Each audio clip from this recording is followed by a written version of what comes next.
This is the real Uncensored Browns fan. Just want to come in on Victory Mondays. Yeah, definitely a better win. I'm excited. I'm excited that we took first place. I'm happy about that. Um, kind of not as happy just because it take me back to the Rams loss, where I feel like we could have won that one. We could have like clearly had a first place. Right now, it's like we kind of tied, but we got the game breaker. So I don't want to get into the game breaker game though. You know what I'm saying? I don't want to get into like where it comes down to that. I want to be a clear cut divisional winner. You know what I mean? Like straight up, it ain't gotta be like, well, they won this many times against this many times, and if they got this people to lose to, then they definitely are in.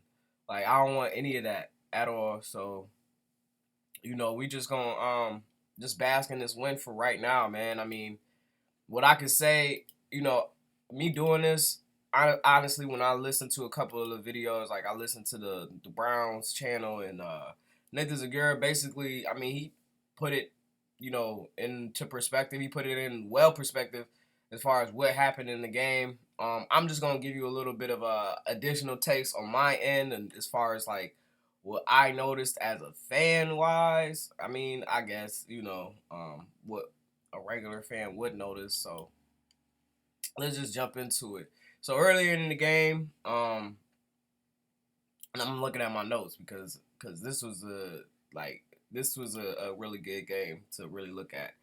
I would say like what made me feel like this was a great team. When obviously the defense played amazing. They've been playing amazing. We got a top 10 defense. You know what I mean. Shouts out to them. But what changed it around for me, what I seen was like it was gonna be a good day, was when they got the first down when he threw it to Ratley, and he was able to get, like I said, get that first down. I think it was like on 3rd and 9 or something like that. When they extended that drive, that's when I said that was the momentum changer right there. That's when it was like, okay, let's go. And then eventually, when that illegal contact uh, against Odell Beckham against 44, they called it on Earl Thomas, but it was against Humphreys. That play led to Nick Chubb getting a screen, and when Nick Chubb is a beast, man. Like I don't want to call him beast mode, but he was on beast mode yesterday, man, for real, and he was definitely in rare form. Um, when he created that separation, it looked like it was a defensive lineman that was getting ready to like just get there and get him, and he just went shoo, and just like that's when you know somebody's special. Like when they can create a separation like that, you know what I mean? Like he got burners. Like he's not just a power back or whatever have you. I know he's like super diesel and stuff like that, but dude like created that separation like it was nothing, man. And it's like encouraging to see because we need that speed, that playmaking ability from him, which he obviously gave us. I definitely say throughout that whole drive that led to the TD, that I was looking closely at the offensive line, and I feel like the offensive line did better. Man, they had their up and down moments. Obviously, the next possession after that wasn't as good, but that first possession, just focusing on that, they played really well. They did, they blocked their asses off. They picked up, blitzers, everything. In regards to the defense, I was noticing that like Mack Wilson is a damn good spy for Lamar Jackson. You know what I mean? I don't know if he is as fast as Lamar Jackson as far as just like straight line, straight speed, straight, like a dash or type thing. But nonetheless, like I feel pretty confident in him shadowing and him uh, mirroring Lamar Jackson. So with that being said, it's just like our team is built, you know what I'm saying, to win our division. I mean, that's what your team's supposed to be built for anyway. But I mean, the biggest threat at this moment, you know what I mean, the Steelers is getting old. Like, let's be honest. Like, I mean, even though they do their thing every year and blah blah, like, I mean, Ben Roethlisberger, I mean, he's not even playing anymore. You know what I'm saying? So like, that's how you know the team is getting old. Like, they got Mason Rudolph out there just taking straight up L's. They play tonight, by the way, against the Bengals, but we'll see what happened on with that. You know what I mean? When they fall to 0-4, man. I mean, shit, if they take him for Tua, that's crazy to think about it. If anybody that I would tank for, to be honest, it would be Trevor Lawrence. I mean, that dude looked like he about to be a beast, but nonetheless, that's a whole another couple years from now. He ain't coming out, next year. So I don't know what anybody doing right now. If they tanking for Tua, I don't think Tua gonna be like a boss like that. Certain college players, like when they make it, like he been a great college star for so long. I just feel like he not about to transfer into an NFL star very well. That's just my opinion. I don't know, man, because like I could be wrong, and I don't watch enough Alabama football, but I'm just not buying into the Tua hype. You know what I'm saying? Trevor Lawrence hype, I'm definitely buying into, man. Like just certain people that you look at, you just look at them and they like they were like, I hate to say it like that, but it's weird because I think it's just like how you say you born for this. Like what if this thing wasn't around? But it was like he was born to play football. You know what I'm saying? He just looks like a football like jockey. You know what I'm saying? Like it just he just looked like some football player to me, man. So if anybody to take for it, that's what I would take for. Anyway, we get back to our game. I'm sorry for drifting off a little bit. But yeah, man, I was saying like the defense played well.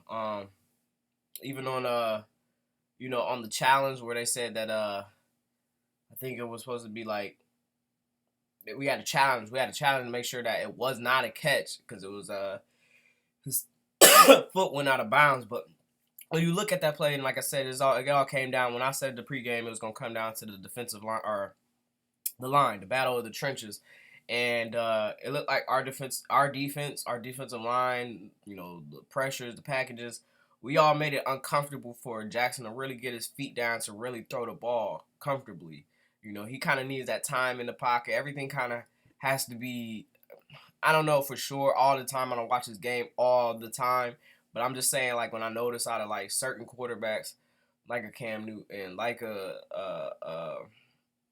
Lamar Jackson or a Michael Vick or a Deshaun Watson. I feel like those type of players, they need a clean pocket, and players got to be kind of wide open. Not wide open, but open enough. You know what I'm saying? Because it's really hard to be wide open straight up in the NFL. But if they're not, you're going to create a problem. And I think our defense did a great job of doing that, man.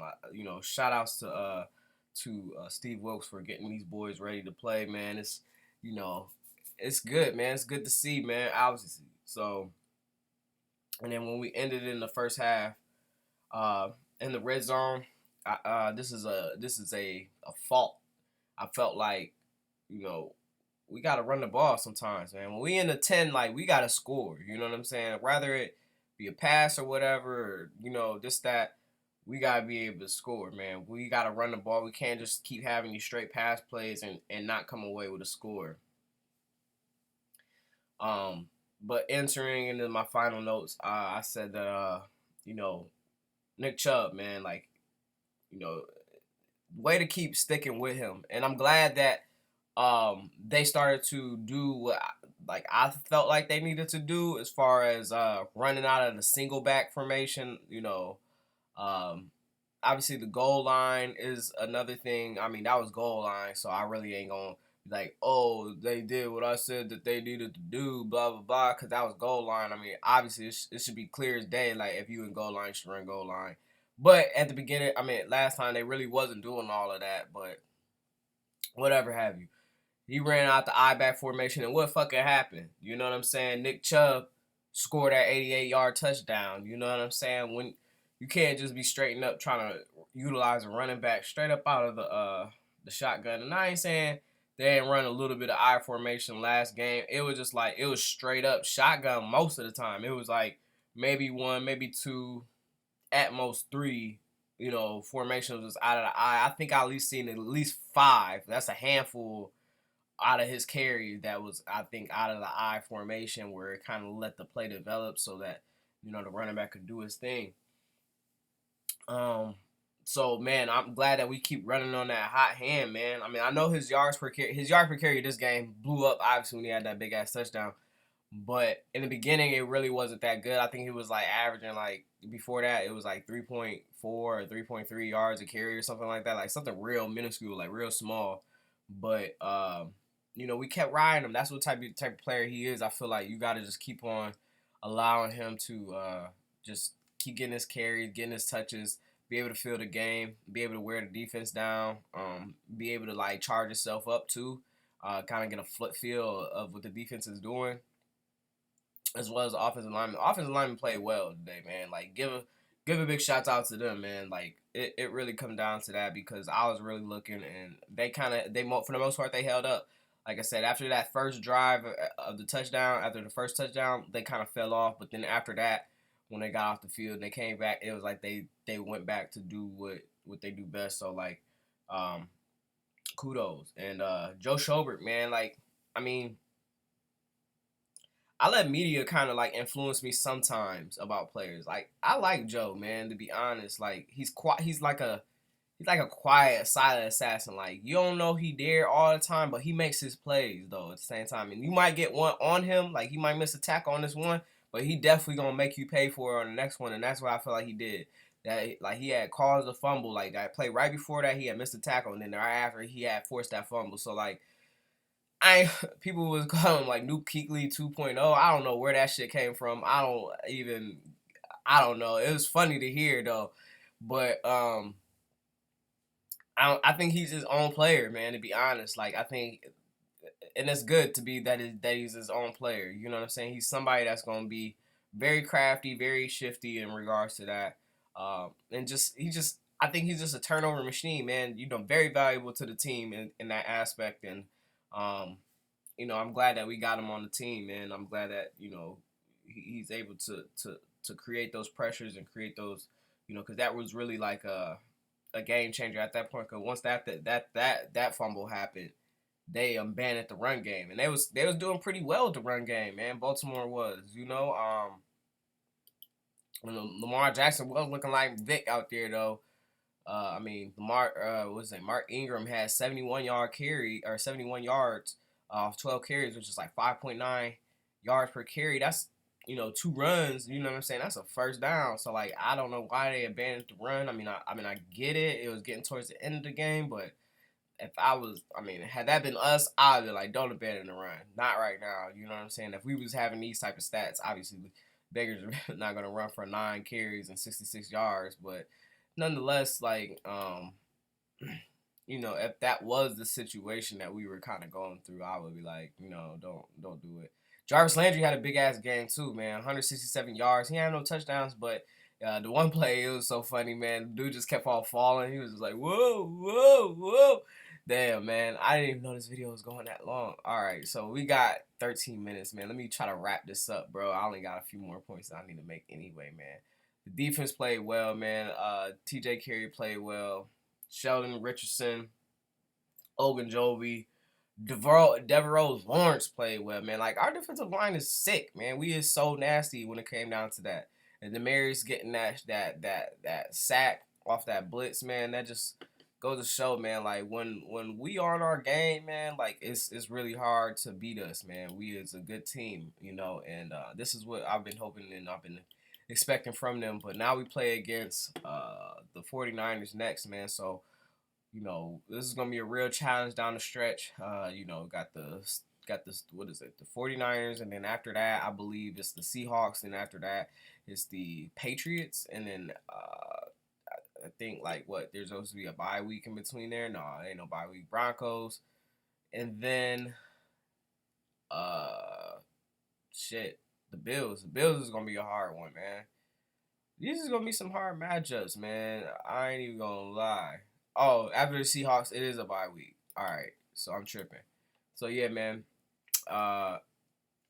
Let me know what y'all think, man. Is this the team that we about to get? Are we gonna make the playoffs now? Or is this gonna be quick fiddle faddling, or is this really the real deal, Holyfield? So, man, it's amazing to see you on Victory Monday, man. We could have this conversation, we could have this talk. It's over 15 minutes, man. So I'm about to go ahead and sign off. Love, peace, and brownies.